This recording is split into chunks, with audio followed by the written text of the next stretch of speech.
When your rivals start naming you as the favourite, you are either being set up or you are genuinely that fast. Right now, heading into Monaco, the McLaren of Lando Norris is pointing straight at the Ferrari. So is the championship leader, Kimi Antonelli. Mercedes has won all 5 races this season, but every driver in the paddock seems to agree on one thing. In Monaco, the red car is the one to beat. The only question left is whether Ferrari can actually finish the job. Start with where this season really stands, because the scoreboard tells one story over and over. 5 races into 2026, and the result reads the same every single time. A silver car on the top step, Australia, a Mercedes win. China, a Mercedes win. Japan, Miami, Canada, the same silver paint catching the light, the same anthem, the same trophy lifted over the same heads. Nobody else has won a thing. 6 months before any of this, Ferrari rolled a brand new car out of the factory in Maranello and quietly believed it might be the fastest thing on the grid. They were half right. The SF26 is the fastest thing on the grid through a corner. The trouble is that most racetracks are not just corners. Most racetracks have long straights stretching out under the sun, and on those straights, the Mercedes has been simply untouchable. So, here is the simple version of the entire story. Mercedes wins because of the straights. Monaco barely has any. And the one car on the grid that lives for corners is painted red. That is why the paddock is talking. That is why Monaco, of all the places on the calendar, is the race where a perfect season could finally show its first crack. But to understand why this single weekend matters so much, you have to understand exactly what makes the Silver Arrows so hard to beat in the first place. The 2026 rulebook tore up almost everything fans thought they knew. The cars are smaller now. They are narrower by 10 centimeters, shorter in the wheelbase, and lighter, with the minimum weight dropping from 800 kilograms last year to 768 this year. Under the engine cover sits a turbo hybrid that splits its power almost evenly between burning fuel and electric drive. Close to half of the car's performance now comes from how cleverly it stores electrical energy and how smoothly it hands that energy back on track. The teams run advanced sustainable fuel, smaller engines, and a far bigger electric punch than ever before. And nobody manages that electric punch like Mercedes. Down every straight this season, the silver cars pull clear. The gap is not small. On the longest straights, Mercedes carries a top speed advantage of roughly 15 to 20 kilometers per hour over the Ferrari. Engine specialists put the raw power difference at around 30 horsepower. In a sport decided by thousandths of a second, 30 horsepower is an ocean. Lewis Hamilton felt it the moment he drove the car in anger. After the early rounds in Shanghai, he described the problem plainly. The Mercedes, he said, takes a huge step when they open up their energy systems. They seem to have more deployment, less drop-off at the end of the straights, while the Ferrari runs out of electric drive just as it needs it most. His own estimate of the deficit in race conditions was around half a second per lap. Half a second handed to Mercedes before the Ferrari has even turned a wheel. Sit with that for a moment. Half a second per lap lost almost entirely on the straights, and Ferrari still sits second in the championship. That single fact tells you everything about what the red car does in the corners. Because in the corners, the whole story flips. The SF26 runs a reworked suspension, push rod at the front and push rod at the rear, and it generates a level of mechanical grip that no rival can match in the slow and medium speed stuff. Where the Mercedes muscles passed on the straights, the Ferrari simply refuses to wash speed off through the bends. Through the opening sector in Montreal, the red car was visibly the strongest thing on the track, carrying minimum speeds the others could only watch. For most of the calendar, that trade does not pay off. Straights and full throttle zones outnumber slow corners almost everywhere you go. Mercedes wins the maths. Kimi Antonelli, the teenager who has now won 4 races in a row, leads the championship on 131 points, the youngest driver ever to lead a Formula One title race. His teammate George Russell sits second, 43 points back on 88. Charles Leclerc is third on 75. Hamilton is fourth on 72. In the constructors' fight, Mercedes has piled up 219 points to Ferrari's 147, a gap of 72 points, built in just 5 rounds. Everywhere else, the maths favours silver. But the calendar was always going to hand Ferrari one circuit where the maths breaks down completely, and it happens to be the most famous circuit of them all. The Circuit de Monaco wins 3.337 kilometers through the streets of Monte Carlo. 78 laps around the harbour, past the yachts, between the steel barriers, through the tunnel, up the hill past the casino.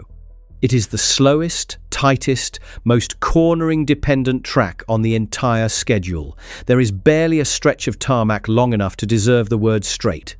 Take away the straights, and you take away the Mercedes advantage. That 15 to 20 km/h edge that wins races everywhere else suddenly has nowhere to express itself. The 30 horsepower stops mattering when no driver ever holds the throttle flat for long. What is left is grip, balance, bravery, and how much speed a car can carry between two walls just a few feet apart. Those are precisely the numbers where Ferrari leads the entire grid. If you are into this kind of breakdown, the technical chess behind a single race weekend, subscribe.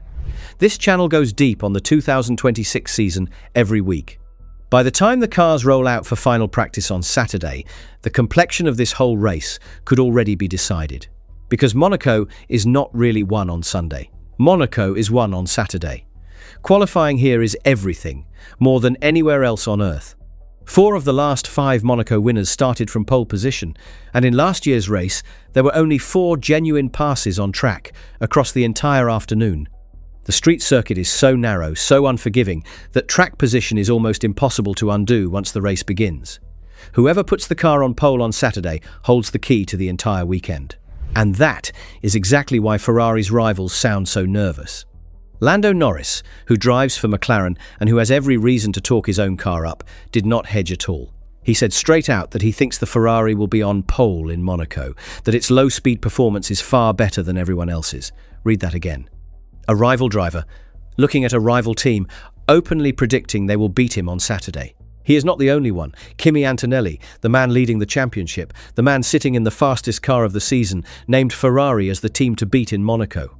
He pointed at the downforce the red car generates at low speed, at the rear wing detail that pins it to the road through the slow corners, the way it sticks where his own car would start to slide. The championship leader looked ahead to the next race and quietly tipped someone else to win it. When the driver winning everything tells you he expects to lose one specific race, you pay attention. Even inside McLaren's management, the reading is the same. Studying the GPS traces from Montreal, the team's own analysis put Ferrari extremely strong through the corners, strong enough that on a circuit with no straights to hide behind, both Ferrari and Mercedes look a step ahead of McLaren. And Red Bull, the team that once owned these streets, has openly admitted a weakness in slow-speed traction this year, which by their own description makes Monaco arguably their worst track of the season. Hamilton folded the whole picture into a single sentence. Monaco, he said, is the one track where power is not king. So the stakes stack up fast. Ferrari sits 72 points behind Mercedes in the Constructors' Championship. A single win here does not erase that lead, but it would be the first real crack in a flawless season, and momentum in this sport is a genuine force. For Charles Leclerc, the stakes cut even deeper. This is his home race. These are the streets he grew up on, the corners he has driven in his head since he was a boy, the one victory that has slipped through his fingers more painfully than any other.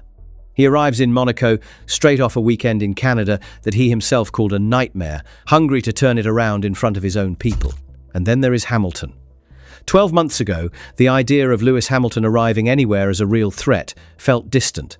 His first season in red was rough, a long year without the kind of results his name demands, finishing well adrift of his own teammate. But something has shifted in 2026. There is a new race engineer alongside him now. There is a car he helped shape from the earliest days of the project. In Canada, he took second place, his best finish yet in Ferrari colours, chasing down and passing a Red Bull on worn tyres to do it. He talks now about the team moving mountains behind the scenes to unlock the car. For the first time in a long while, he sounds dangerous again. And the timing of all of this? It is almost too perfect, because Monaco is not just the one track that happens to suit Ferrari. This year, it is the one track where 2 separate things switch off for Mercedes at the exact same moment. Now look at the timing, because this is where it turns against Mercedes. Under the new rules, the cars no longer use the old overtaking aid that fans grew up with. In its place sits a system of moving wings, flaps that flatten out on the straights to cut drag and add top speed, then tilt back to full attack for the corners. It is a huge part of how these cars carry speed down a straight. For Mercedes, it is the weapon itself, the thing that lets the silver cars stretch their legs and pull clear. At Monaco, that system does not work. Not because it fails, but because the rules forbid it. The movable wing is only allowed in zones where a straight is long enough to meet a minimum length requirement, and Monaco does not contain a single straight that qualifies. So for the first and only time all season, every car on the grid runs with its wings locked into full downforce trim all weekend long. The clever straight-line tool that helps carry Mercedes clear of the field simply never switches on. That alone tilts the table toward the corner car. But there is a second thing landing on the very same weekend. For months, rivals have suspected that part of the Mercedes engine advantage comes from how it runs its compression ratio, the way fuel and air are squeezed inside the cylinders before they fire. The rules cap that ratio at 16:1. The suspicion, never proven, was that Mercedes had found a way to effectively run higher, closer to 18:1, once the engine reached full racing temperature. So the governing body changed how it measures. From the 1st of June, this exact Monaco weekend, the engine's compression ratio is checked not only when the engine sits cold, but also when it is hot, at 130 degrees. The window, if it ever existed, closes right here, on this weekend, in this paddock. Now, how much this actually matters is fiercely disputed, and this is where being honest with you matters more than telling a clean story. Some rival figures believe the change is worth real lap time, somewhere around 0.3 of a second, and Max Verstappen suggested the power swing could be 20 to 30 brake horsepower. Mercedes boss Toto Wolff has waved the whole thing away, insisting the difference is 2 or 3 horsepower at most, calling it a storm in a teacup. The truth is that nobody outside the Mercedes engine room knows yet. The first real evidence arrives on track this weekend. But step back and look at what is converging on one race. The fastest corner car in the field arrives at the only pure corner track on the calendar. The Mercedes straight-line wing trick is switched off by the rulebook, and a measurement change aimed squarely at the Mercedes engine takes effect on the very same morning. 3 pressures, one weekend, every one of them leaning in Ferrari's favour. There is a reason the entire paddock keeps circling back to this single race. And yet, none of it is decided. Mercedes has won all 5 races this year for reasons that go beyond raw engine power. The car qualifies beautifully, the drivers have not put a wheel wrong, and a perfect season is never built on luck alone. If Mercedes locks out the front row on Saturday, then Monaco's near-impossible overtaking turns from a problem into a shield, and the streak survives no matter how strong Ferrari looks in the corners. Ferrari, for its part, still has to convert. The pace has been there all year. The wins have not.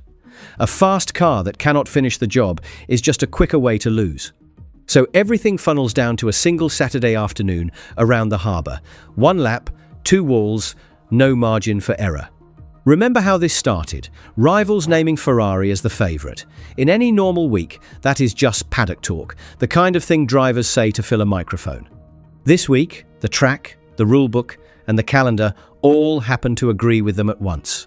Monaco was always going to be the place where a perfect season met its hardest test.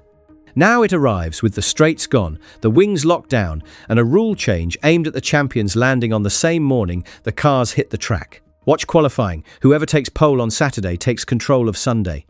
And if it is a red car sitting on the front of the grid when the clock stops, then the unbeaten run is in more danger than it has been all season long.